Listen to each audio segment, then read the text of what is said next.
Shalom saudaraku, selamat pagi.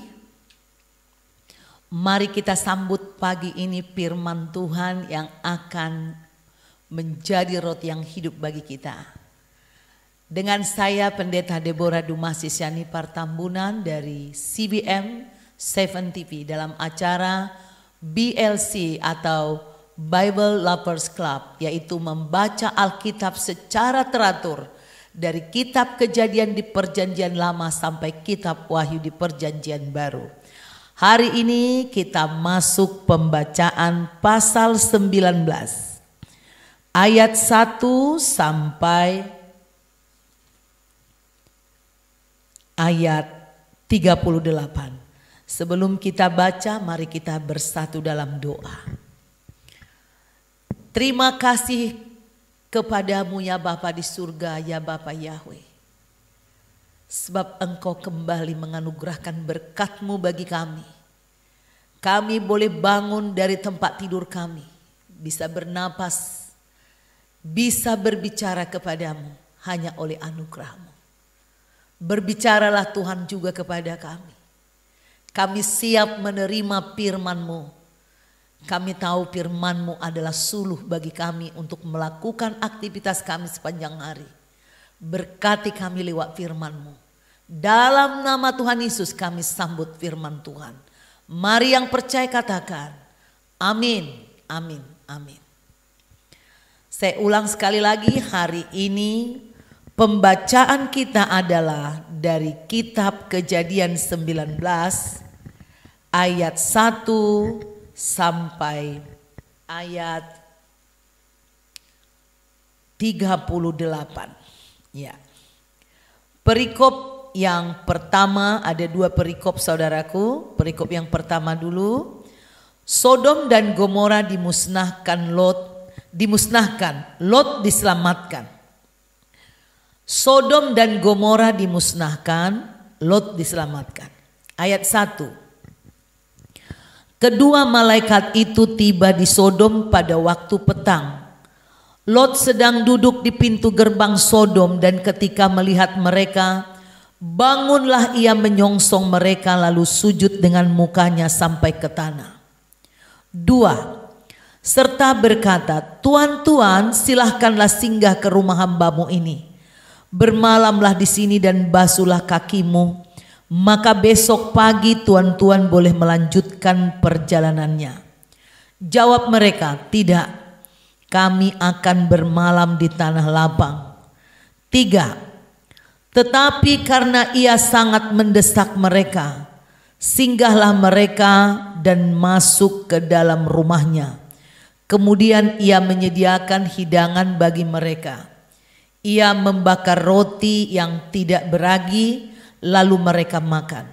4. Tetapi sebelum mereka tidur, orang-orang lelaki dari kota Sodom itu, dari yang muda sampai yang tua, bahkan seluruh kota, tidak ada yang terkecuali, datang mengepung rumah itu. Ayat 5. Mereka berseru kepada Lot, di manakah orang-orang yang datang kepadamu malam ini? Bawalah mereka keluar kepada kami, supaya kami pakai mereka. Ayat 6. Lalu keluarlah Lot menemui mereka ke depan pintu. Tetapi pintu ditutupnya di belakangnya. Dan ia berkata, saudara-saudaraku, janganlah kiranya berbuat jahat. Ayat 8. Kamu tahu, aku mempunyai 2 orang anak perempuan yang belum pernah dijamah laki-laki. Baiklah mereka kubawa keluar kepadamu. Perbuatlah kepada mereka seperti yang kamu pandang baik. Hanya jangan kamu apa-apakan orang-orang ini, sebab mereka memang datang untuk berlindung di dalam rumahku. Ayat 9. Tetapi mereka berkata, enyahlah. Lagi kata mereka, orang ini datang ke sini sebagai orang asing dan dia mau menjadi hakim atas kita. Sekarang kami akan menganiaya engkau lebih daripada kedua orang itu. Lalu mereka mendesak orang itu, yaitu Lot, dengan keras dan mereka mendekat untuk mendobrak pintu. Ayat 10. Tetapi kedua orang itu mengulurkan tangannya, menarik Lot sampai ke dalam rumah, lalu menutup pintu. Ayat 11. Dan mereka membutakan mata orang-orang yang di depan pintu rumah itu, dari yang kecil sampai yang besar, sehingga percumalah orang-orang itu mencari-cari pintu. Lalu kedua orang itu berkata kepada Lot, "Siapakah kaummu yang ada di sini lagi? Menantu atau anakmu laki-laki atau anakmu perempuan atau siapa saja kaummu di kota ini, bawalah mereka keluar dari tempat ini." Ayat 13. Sebab kami akan memusnahkan tempat ini, karena banyak keluh kesah orang tentang kota ini di hadapan Tuhan. Sebab itulah Tuhan mengutus kami untuk memusnahkannya. 14. Keluarlah Lot lalu berbicara dengan kedua bakal menantunya yang akan kawin dengan kedua anaknya perempuan. Katanya, "Bangunlah, keluarlah dari tempat ini, sebab Tuhan akan memusnahkan kota ini." Tetapi ia dipandang oleh kedua bakal menantunya itu sebagai orang yang berolok-olok saja. Ketika fajar telah menyingsing, kedua malaikat itu mendesak Lot supaya bersegera. Katanya, "Bangunlah, bawalah istrimu dan kedua anakmu yang ada di sini, supaya engkau jangan mati lenyap karena kedurjanaan kota ini." 16. Ketika ia berlambat-lambat, maka tangannya, tangan istri dan tangan kedua anaknya dipegang oleh kedua orang itu, sebab Tuhan hendak mengasihani dia. Lalu kedua orang itu menuntunnya keluar kota dan melepaskannya di sana. Ayat 17. Sesudah kedua orang itu menuntun mereka sampai keluar, berkatalah seorang, "Larilah, selamatkanlah nyawamu, janganlah menoleh ke belakang, dan janganlah berhenti dimanapun juga di lembah Yordan. Larilah ke pegunungan supaya engkau jangan mati lenyap." Ayat 18. Kata Lot kepada mereka, "Janganlah kiranya demikian, tuanku." 19. Sungguhlah hambamu ini telah dikaruniai belas kasihan di hadapanmu, dan tuanku telah berbuat kemurahan besar kepadaku dengan memelihara hidupku. Tetapi jika aku harus lari ke pegunungan, pastilah aku akan tersusul oleh bencana itu sehingga matilah aku. 20. Sungguhlah kota yang di sana itu cukup dekat kiranya untuk lari ke sana. Kota itu kecil. Izinkanlah kiranya aku lari ke sana. Bukankah kota itu kecil? Jika demikian nyawaku akan terpelihara. 21. Sahut malaikat itu kepadanya, "Baiklah, dalam hal ini pun permintaanmu akan kuterima dengan baik. Yakni kota yang telah engkau sebut itu tidak akan kutunggang balikan." 22. Cepatlah, larilah ke sana, sebab aku tidak dapat berbuat apa-apa sebelum engkau sampai ke sana. Itulah sebabnya engkau sampai ke sana. Itulah sebabnya nama kota itu disebut Zoar. Matahari telah terbit menyinari bumi ketika Lot tiba di Zoar. Ayat 24.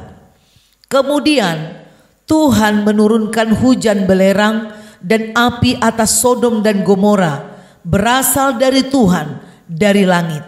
25. Dan ditunggang balikkannya lah kota-kota itu dan lembah Yordan dan semua penduduk kota-kota serta tumbuh-tumbuhan di tanah. 26. Tetapi istri Lot yang berjalan mengikutinya menoleh ke belakang, lalu menjadi tiang garam. Ketika Abraham pagi-pagi pergi ke tempat ia berdiri di hadapan Tuhan itu, 28, dan memandang ke arah Sodom dan Gomora serta ke seluruh tanah lembah Yordan, maka dilihatnya lah asap dari bumi membubung ke atas sebagai asap dari dapur peleburan. 29. Demikianlah pada waktu Tuhan memusnahkan kota-kota di lembah Yordan dan menunggang balikkan kota-kota kediaman Lot, maka Tuhan ingat kepada Abraham, lalu dikeluarkannyalah Lot dari tengah-tengah tempat yang ditunggang balikan itu. Perikop yang kedua judulnya Lot dan kedua anaknya perempuan. Ayat 30. Pergilah Lot dari Zoar dan ia menetap bersama-sama dengan kedua anaknya perempuan di pegunungan. Sebab ia tidak berani tinggal di Zoar, maka diamlah ia dalam suatu gua beserta kedua anaknya. 31. Kata kakaknya kepada adiknya, ayah kita telah tua dan tidak ada laki-laki di negeri ini yang akan dapat menghampiri kita, seperti kebiasaan seluruh bumi. 32. Marilah kita beri ayah kita minum anggur, lalu kita tidur dengan dia, supaya kita menyambung keturunan dari ayah kita. 33. Pada malam itu mereka memberi ayah mereka minum anggur, lalu masuklah yang lebih tua untuk tidur dengan ayahnya, dan ayahnya itu tidak mengetahui ketika anaknya itu tidur dan ketika ia bangun. Ayat 34.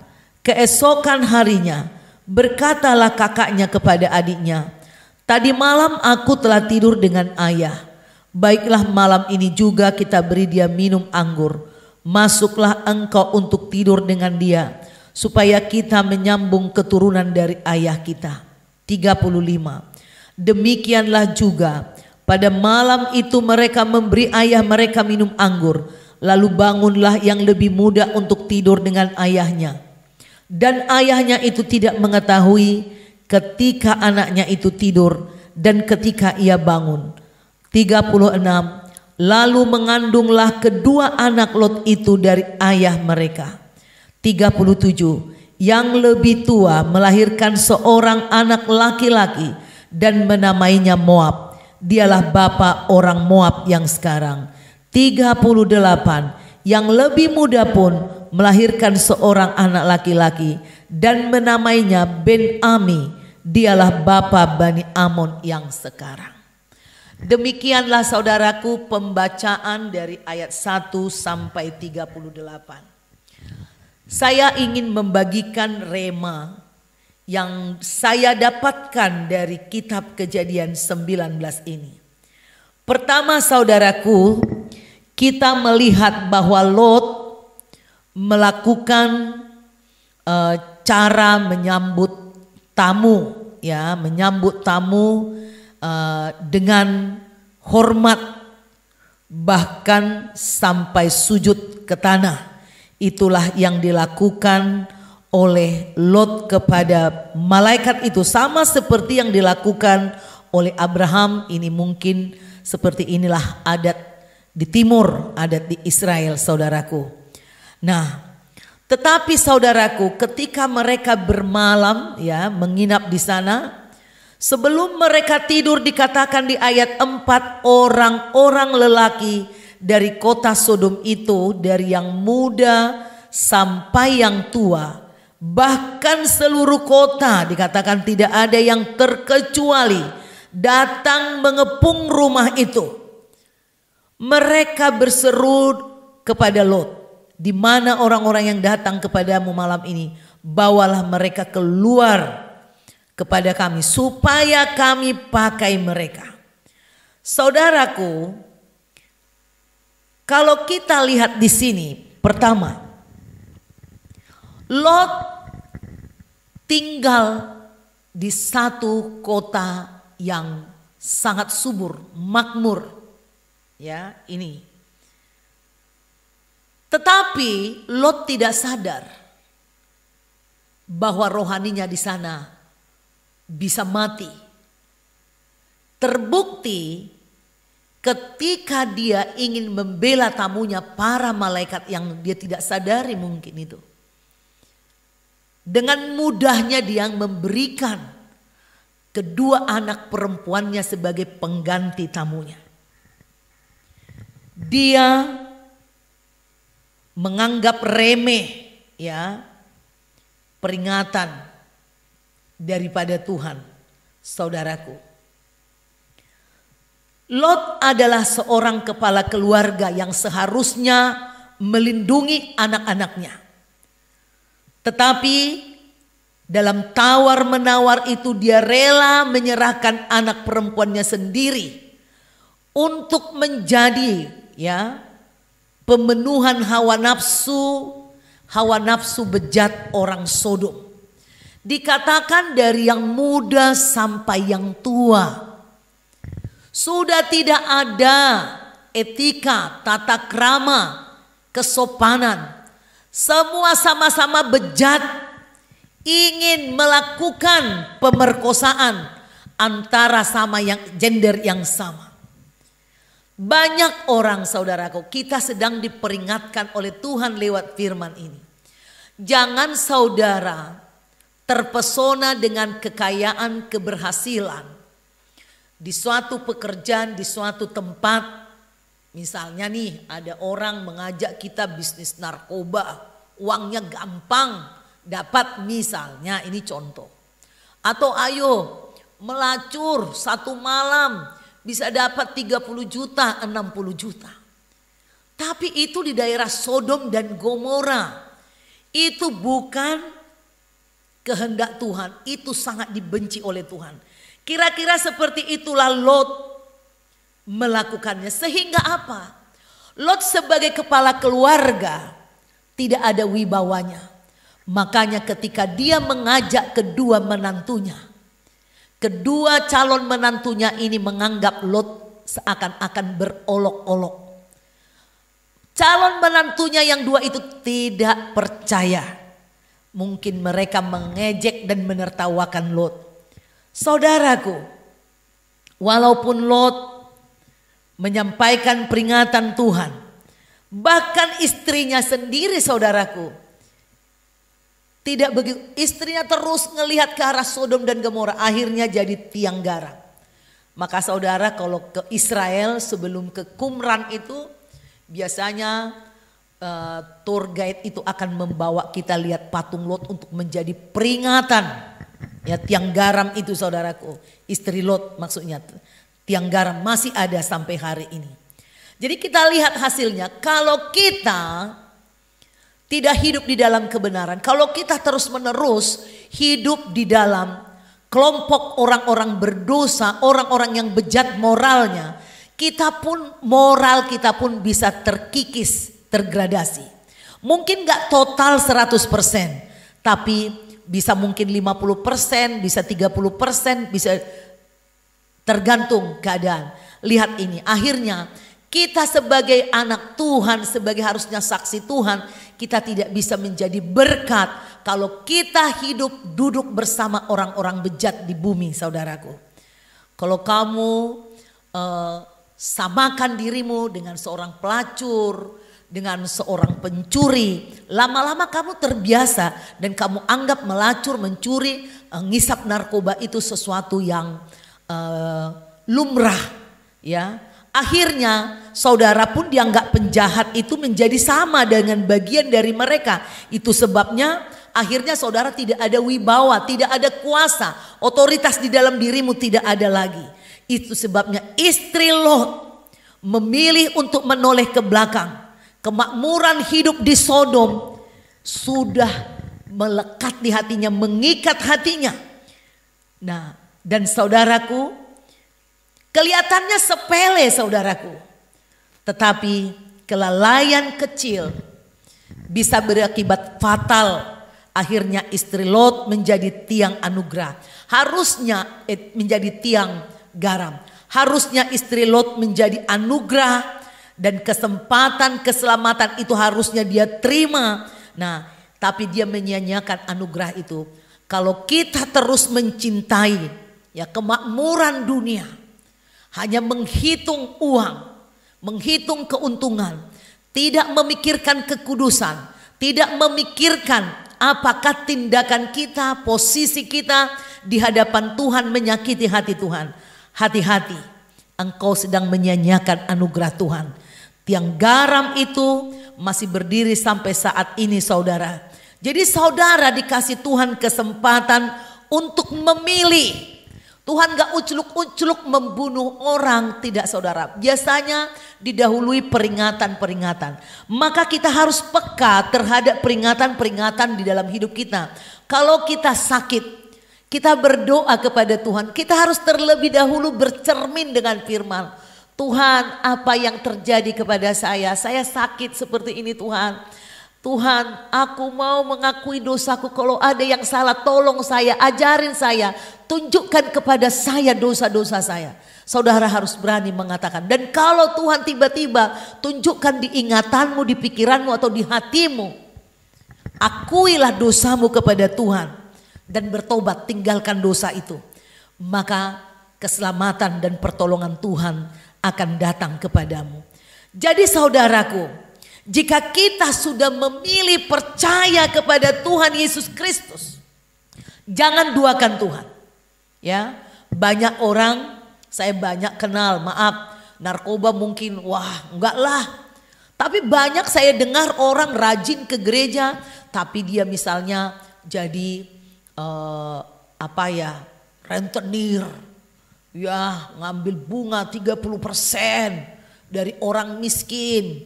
Kalau dia kerjasama dengan pengusaha itu urusan bergening.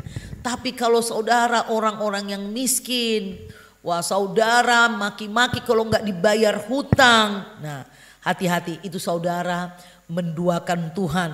Nah fokuskanlah pandanganmu kepada Kristus. Kalau memang kita sudah dipanggil oleh Tuhan, mari kita tunjukkan komitmen yang sungguh-sungguh dengan Tuhan. Tinggalkan dosa itu saudaraku. Mungkin sudah terbiasa ada kesempatan di kantor bisa korupsi, tidak ada yang tahu. Tapi kalau kau sudah hidup baru menerima Yesus Kristus sebagai Tuhan dan Juru Selamatmu, engkau harus berani tinggalkan kenyamanan itu. Mungkin dengan kesempatan korupsi kau bisa membeli rumah, membeli mobil, membeli tas yang mewah, makan di restoran yang hebat. Engkau harus bisa menyangkali keinginan-keinginan itu saudaraku. Tinggalkan dosa itu. Jangan sukai menikmati dosa. Jangan ikatkan dirimu kepada kesenangan dunia. Tuhan saudaraku mendengar dan melihat segala perbuatan jahat manusia. Tidak ada yang akan luput dari hukuman Tuhan. Tuhan tidak pernah kompromi kepada dosa. Nggak ada dosa yang bisa dikompromi dengan Tuhan. Tuhan itu sangat kudus, suci. Dia senang kesucian dan kekudusan. Saudaraku, kita juga lihat saudaraku, meskipun Lot ada kekurangan iman, dia sudah terpengaruh dengan lingkungan di sekitar Sodom dan Gomora. Tetapi saudaraku, Tuhan masih memberi belas kasihan. Jadi kita lihat di sini bagaimana malaikat Tuhan terus menuntun Lot untuk keluar, sampai bahkan permintaannya karena dia nggak sanggup lagi mendaki gunung, dia meminta ke satu kota yang namanya Zoar, masih diberi Tuhan supaya dia selamat. Saudara tahu, ada rencana Tuhan meskipun ada kekurangan Lot. Ternyata nanti saudaraku, meskipun dia dengan anaknya itu melahirkan keturunan dari Lot yang bernama Moab, ya ada dua, Moab dan Amon.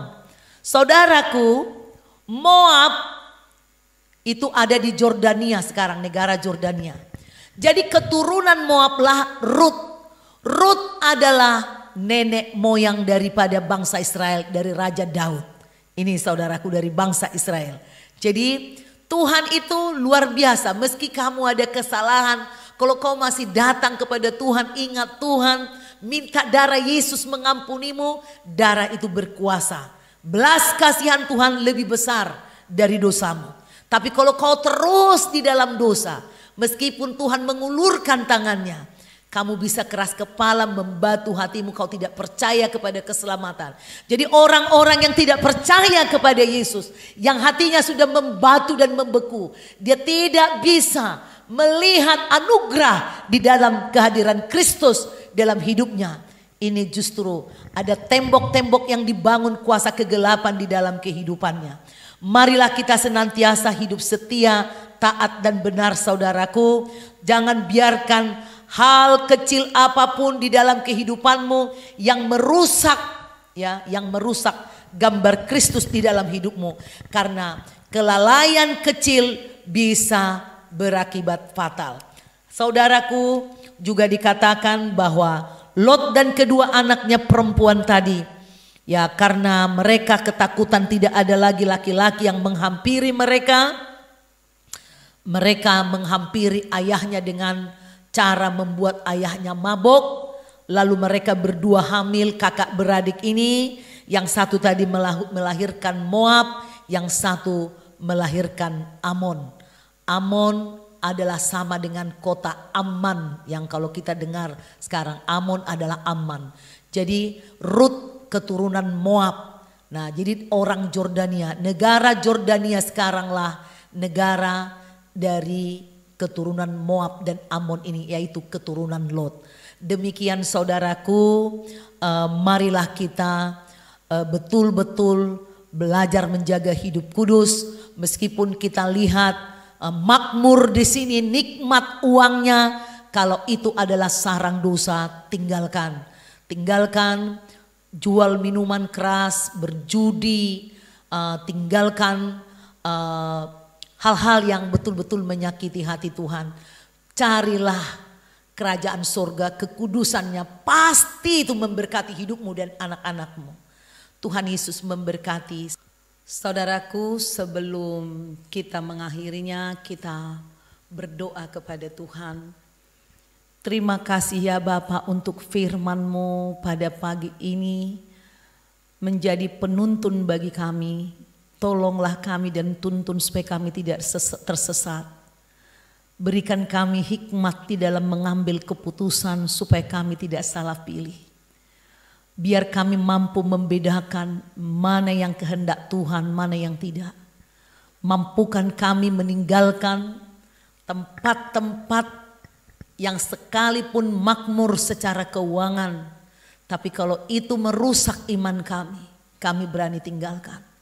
Beri kami kekuatan Tuhan, lepaskan umat-Mu dari semua roh korupsi. Bebaskan anak-anak-Mu dari semua kebiasaan mendapatkan uang dengan cara yang tidak halal, yang tidak sesuai firman-Mu. Biar kami fokus kepada kerajaan surga, cinta kepada Engkau. Kami percaya ketika kami hidup benar dan kudus, kami tidak menjadi miskin. Tuhan bukakan tingkap-tingkap berkat buat anak-Mu hari ini. Apapun aktivitas mereka, pekerjaan mereka. Sehatkan Tuhan, jauhkan dari semua virus, penyakit, pandemi, apapun Tuhan. Kau berkati anak-anak-Mu, lepaskan dari kemiskinan, yang rindu rumah, yang rindu kendaraan, yang rindu pertobatan, apapun kerinduan mereka. Hari ini Engkau beserta dengan kami. Dalam nama Tuhan Yesus, kami sambut firman-Mu dalam hidup kami. Haleluya, amin.